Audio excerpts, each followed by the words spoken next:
Nous bénissons le glorieux nom de notre Seigneur Jésus. Nous prenons nos Bibles dans le livre de Genèse, au chapitre 39. Je vais lire du verset 1 au verset 6. On fit descendre Joseph en Égypte, et Potiphar, officier de Pharaon, chef des gardes, égyptien, l'acheta des Ismaélites qui l'y avaient fait descendre. L'Éternel fut avec lui et la prospérité l'accompagna. Il habitait dans la maison de son maître, l'Égyptien. Son maître vit que l'Éternel était avec lui et que l'Éternel faisait prospérer entre ses mains tout ce qu'il entreprenait. Joseph trouva grâce aux yeux de son maître, qui l'employa à son service, l'établit sur sa maison et lui confia tout ce qu'il possédait. Dès que Potiphar lui établit sur sa maison et sur tout ce qu'il possédait, l'Éternel bénit la maison de l'Égyptien à cause de Joseph, et la bénédiction de l'Éternel fut sur tout ce qui lui appartenait, soit à la maison, soit au champ. Il abandonna entre les mains de Joseph tout ce qui lui appartenait, et il n'avait avec lui d'autre soin que celui de prendre sa nourriture. Or, Joseph était beau de taille et beau de figure. Et c'est donc cette lecture qui introduit notre message sur les conditions de la prospérité. Donc, les conditions de la prospérité. Et tous nous connaissons l'histoire de ce jeune garçon, né dans une famille où il avait des frères.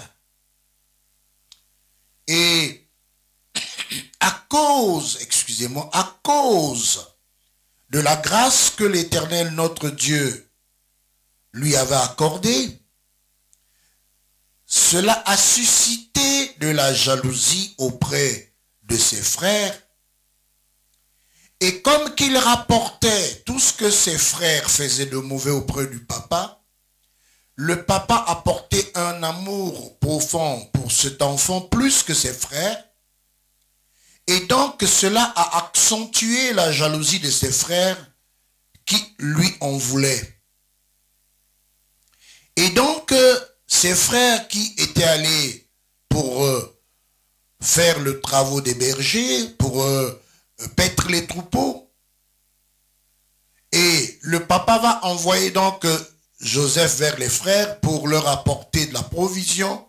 Et lorsque les frères vont voir Joseph, ce garçon va être vendu esclave aux Ismaélites. Et les frères ont pris le soin de tuer un animal et sa tunique l'ensanglanter avec le sang de l'animal pour aller mentir au père que ton fils que tu aimes est mort. Voilà donc un garçon qui a été vendu comme esclave aux Ismaélites. Et ce texte-là nous fait dire que ces Ismaélites vont faire descendre cet enfant, Joseph, en Égypte, qui est déjà un grand garçon. Et ces Ismaélites, pour se faire un peu de sous, pour acheter peut-être d'autres esclaves, pour s'enrichir, vont revendre Joseph. Voilà donc notre histoire commence avec un jeune garçon qui est vendu 2 fois. C'est-à-dire 2 fois, il est esclave doublement. Et voilà donc comment est-ce que cette histoire commence, la condition dans laquelle se trouve ce jeune garçon.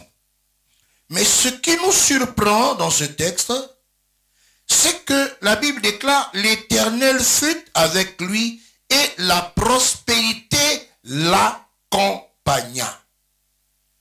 J'ouvre une parenthèse pour dire, si l'on pose une question à quelqu'un, qu'est-ce que tu espères pour réussir dans un projet, pour devenir riche, pour prospérer, Eh bien, à celui qu'on a posé la question, il vous dira, le jour que je vais avoir un bon investissement, le jour que Dieu me fera la grâce d'avoir assez d'argent, je vais m'enrichir parce que je vais entreprendre beaucoup de choses.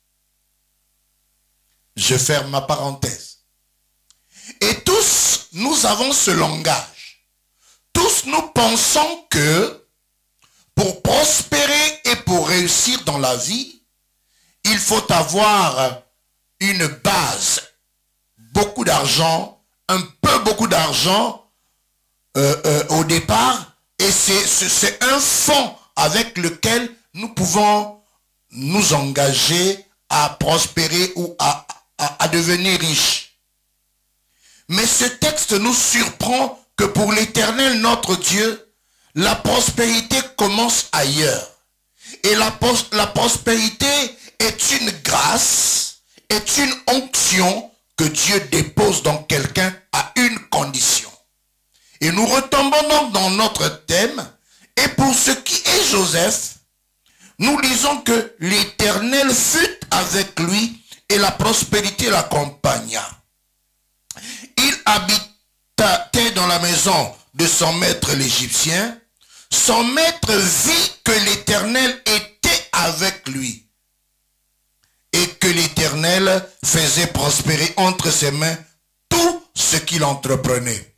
Donc, le commencement, ce n'est pas un fonds pour entreprendre, mais le commencement, il y a une condition, et dès que tu touches n'importe quoi, tout ce que tu toucheras va prospérer, va aller de l'avant, tu t'enrichiras. Mais donc, le fond, pour commencer une affaire, n'est pas la base. Il faut que l'Éternel soit avec toi. Il faut que tu reçoives Jésus-Christ comme Seigneur et Sauveur. Il faut que tu donnes ta vie à Jésus et que tu marches dans une intimité, dans une relation personnelle, dans une communion parfaite avec Dieu. Parce que l'Éternel ne cohabite pas avec le péché. Donc pour que l'Éternel marche avec toi, l'Éternel soit avec toi, il faut que tu te présentes dans des conditions qui lui satisfassent. Des conditions de pureté, des conditions de sainteté, des conditions de vertu à l'aimer, à le servir.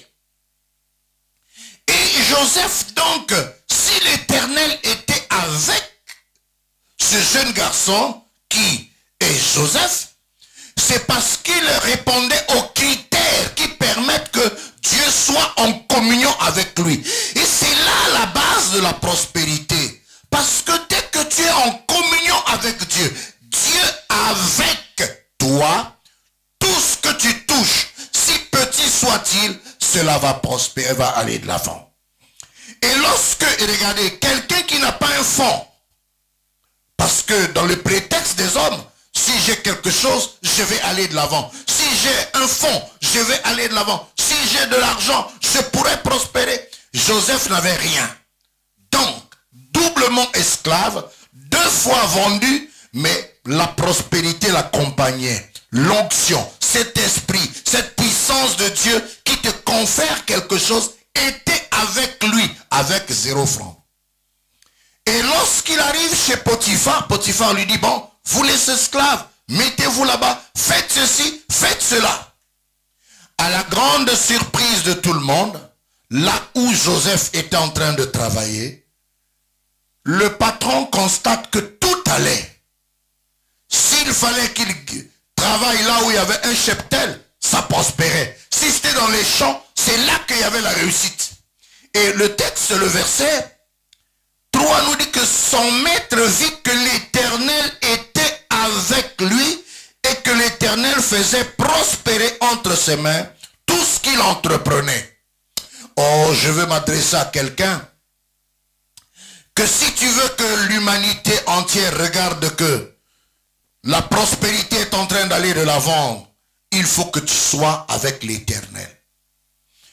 Homme d'affaires, entrepreneur, commerçant, sois avec l'Éternel Dieu et il fera réussir Parce que la prospérité, c'est d'abord une onction, un esprit, une puissance de Dieu qu'il met dans une personne.